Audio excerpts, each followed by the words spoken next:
9 or 10, she just absolutely was obsessed with movie stars, and especially movie stars that had tragic deaths.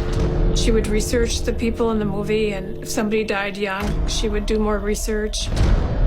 Amy talked about dying young all the time. It was disturbing, but she seemed to have a lot of empathy for people that had tragic childhoods.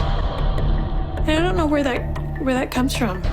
I was concerned about the obsession, and I did try to steer her away from it. I would say it's only going to make you sad. Concentrate on the happy things that happen, not the sad part.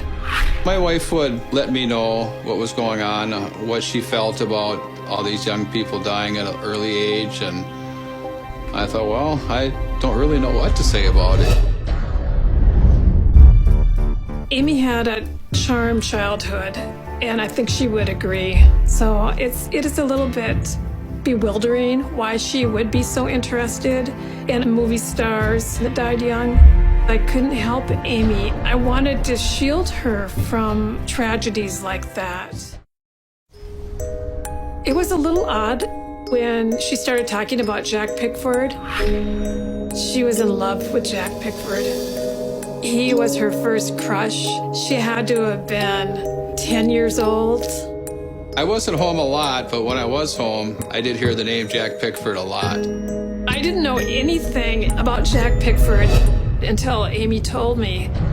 Jack Pickford was Mary Pickford's brother. Mary Pickford was an actress. She was America's sweetheart back in the 1900s through the 1930s. But Amy really felt sorry for Jack. From what I've heard about Jack Pickford, I don't think I would want him associating with one of my daughters.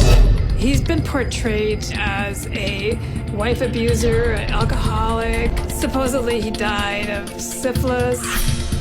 But Amy carried pictures of Jack Pickford all the time.